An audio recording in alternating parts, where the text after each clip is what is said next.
Let's solve this one students. ये solve करते हैं. Mister Manohar started business with ₹75,000. अब नीचे टेबल दिया है तो टेबल में आपको सॉल्व करके बताता हूं. क्वेश्चन आप देख लीजिए एक बार and tell me the transactions one by one. एक एक बार ट्रांजैक्शन बता दीजिए. तो मनोहर ने बिजनेस चालू किया कितने के साथ बेटा? 75,000 के साथ. So you have got cash of 75,000. Am I right? तो मैं एसेट में लिखूं पहले यहां पे 75. यस और no? Shall I write down 75,000 in the asset as the first transaction here? सबसे पहले 75,000 यहां पे लिखता हूं and that you can see here that is 75,000 I'm going to write down in terms of cash. So चलिए asset लिखता हूं यहां पे 75,000. Outside liability क्या है बेटा as of now? 0. और कैपिटल कितना? जितना कैश उतना कैपिटल, तो 75,000. So यहां पे ट्रांजैक्शन लिखना है नंबर 1. जो भी ट्रांजैक्शन है यहां पे लिखेंगे, उसका अकाउंटिंग इक्वेशन मैंने बना दिया आपके लिए. ठीक है. अब नीचे क्या लिखूंगा? पहले अर्लियर इक्वेशन लिखना पड़ेगा ना. पहले अर्लियर इक्वेशन लिखना पड़ेगा आगे जाने के लिए. ट्रांजैक्शन नंबर 2 पढ़िए क्या है? What is given? Purchased of ₹1,000. Is it expenditure? It is expenditure. मैंने क्या बोला? एक्सपेंडिचर है तो उसका इंपैक्ट कहां पे देना है? एक कैपिटल में, दूसरा कैश या बैंक में. 1,000 का स्टेशनरी आपने खरीदा, परचेस स्टेशनरी बोला है. बोला क्या कैश क्रेडिट? पार्टी का नाम दिया क्या? नहीं. मतलब कैसे खरीदा? कैश में खरीदा. तो कैश माइनस करो. मतलब पहले का कितना था कैश? पहले का 75. अब माइनस कितना करेंगे? 1,000. M I right? तो बचा कितना? 74,000. Any change into liabilities? It is earlier 0, now also 0. अभी भी कोई चेंज नहीं, 0 ही रहेगा ये. पहले का कैपिटल 75,000, अब उसमें से माइनस करना पड़ेगा क्या? स्टेशनरी 1,000. तो 74,000 इज इक्वल टू 74,000. कोई डाउट है बेटा इसमें? समझ में आ रहा है?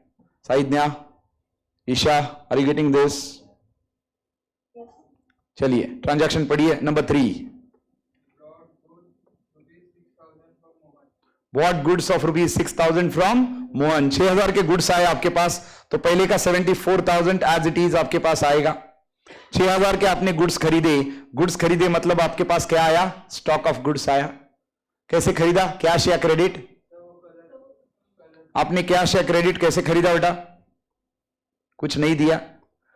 But it is given name of the party. Transaction is on credit because transaction is silent on cash and credit name of the party is given. Hence it is on credit. तो पहले का 74,000 balance as it is plus 6,000 stock of goods बोल के add होगा. अब goods कैसे खरीदे? Cash में या क्रेडिट में? क्रेडिट में खरीदे. मतलब आउटसाइडर लायबिलिटी आ गई. कौन सी? क्रेडिटर. तो पहले क्या आउटसाइडर लायबिलिटी? 0. अभी की plus 6,000. Any change into capital? पहले का 74,000, अभी कैपिटल में कोई चेंज नहीं है. So total it is 80,000 is equal to 80,000. ये देखिए, ये इधर 80 आ गया और इधर 6 प्लस 74 आ गया. Is it matching? Any doubt till here? बताइए बेटा, यहां तक कोई डाउट है? चलिए next transaction. Sold goods of ₹10,000 to Radha. Radha को अपने गुड्स बेचे 10,000 के. कैश या क्रेडिट? पता नहीं. Name of the party is given. Hence transaction is on credit basis. 10,000 के गुड्स चले गए. गुड्स कितने चले गए? 10,000 के. अब जो आपके पास पहले का बैलेंस है उसमें से गुड्स माइनस करने पड़ेंगे. कितने के? 10,000 के. तो पहले का बैलेंस कितना है? 80. उसमें से स्टॉक ऑफ गुड्स कितना गया? -10. क्रेडिटर में कोई चेंज है क्या? क्रेडिटर पहले के 6, अभी के भी 6 ही रहेंगे because there is no change in creditor. ये क्रेडिटर कब चेंज होगा? आउटसाइडर लायबिलिटी कब चेंज होगा? जब उससे पैसे आएंगे तब जाके उसको अपन ये उसको पैसे पे करेंगे, तब जाके इसको 0 कर सकते हैं. अभी तक पे किया क्या हमने? उसको पे नहीं किया है. मतलब any change into this one? इसमें कोई चेंज नहीं. -10 यहां पे 0. ना प्लस ना माइनस आउटसाइडर लायबिलिटी में. बराबर है क्या? आपने गुड्स बेचे बेटा. कितने के बेचे? कितने के गुड्स बेचे राधा को? 10,000 के. कैसे? कैश या क्रेडिट? क्रेडिट में बेचे. क्रेडिट में बेचे मतलब क्या क्रिएट होगा? डेटर. डेटा क्रिएट होगा 10,000 का और गुड्स गए 10,000 के, मतलब माइनस 10,000 और प्लस 10,000, प्लस 10,000 डेटर के लिए, माइनस 10,000 स्टॉक के लिए. No impact on outsider liability and capital, it will be one and the same. Liability में कोई चेंज नहीं है. एक असेट बढ़ा, दूसरा असेट घटा उतने से ही. कौन सा असेट घटा? स्टॉक चला गया. कौन सा असेट बढ़ा? डेटर्स बढ़ गए. दोनों असेट ही है, लेकिन एक असेट उतने से बढ़ा, एक दूसरा असेट उतने से ही घटा. No change on capital and outsider liability. ये तो 74 प्लस 6 ही रहा, तो 80 रहा, और इधर भी 80 रहा, क्योंकि 80 प्लस 10 माइनस 10 प्लस 10 माइनस 10 0 हो गया, बचा 80. बराबर है क्या? कोई डाउट है इसमें? Next transaction please. Purchase mobile for business of rupees 2000. Mobile खरीदा मतलब असेट आया. बिजनेस के लिए मोबाइल क्या हुआ? असेट. तो पहले के 80 और अभी का असेट कितना? 2000. अब कैसे खरीदा? बोला है आप किसी पार्टी से खरीदा, क्रेडिट में खरीदा, ऐसा कुछ बोला है क्या? नहीं. When transaction is silent about cash and credit and name of the party is not given, then it should be assumed on cash basis. 2000 का मोबाइल आया, 2000 का कैश चला गया. 2000 का मोबाइल आया, 2000 का कैश चला गया. एक असेट बढ़ गया, दूसरा असेट घट गया. Plus 2000 minus 2000. No impact on rest of the things, that is outside liability. और इस पे कोई इंपैक्ट नहीं आएगा. क्यों नहीं आएगा? क्योंकि वहां पे कोई इंपैक्ट है ही नहीं. तो ये 0, ये भी 0, और फिर the total will be one and the same. Total उसी तरह से आएगा. ये 80 एंड ये भी 6 plus 74. Is that visible students? Visible है ना? 6 plus 74, that is correct. Next कितने और? Sold goods of rupees 20,000 at rupees profit of 5,000. ध्यान देना बेटा इस पे. 20,000 के गुड्स बेचे, लेकिन बेचे 5,000 के प्रॉफिट पे. तो 20,000 के गुड्स आपने कितने में बेचे? 25,000 में. तो कैश कितना आया? 25,000 ही आया. तो पहले के 80 प्लस 25, कैश 25 आया. गुड्स कितने के गए? 20 के गए. और इधर 6,000 में कोई चेंज है? 6,000 प्लस 0 या माइनस 0. और 74 में, हाँ 74 में 5,000 का प्रॉफिट ऐड करना पड़ेगा, क्योंकि 5,000 का आपका प्रॉफिट हुआ. तो accounting equation 80 plus 25 minus 20, so 80 plus 5 कितना आया? 85.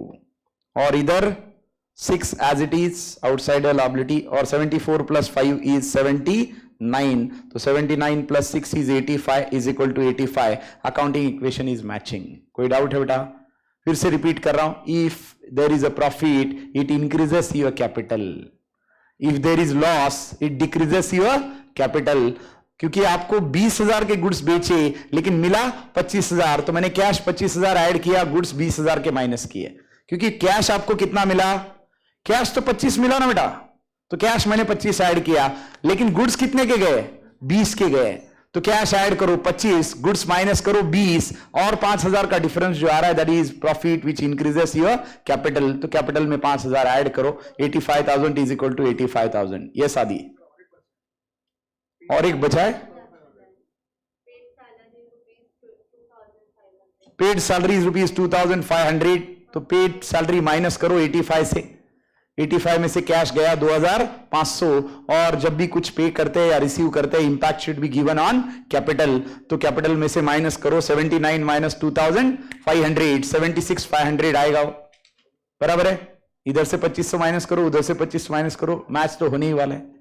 कोई दिक्कत है क्या? Yes Isha and Saidanya, any doubt?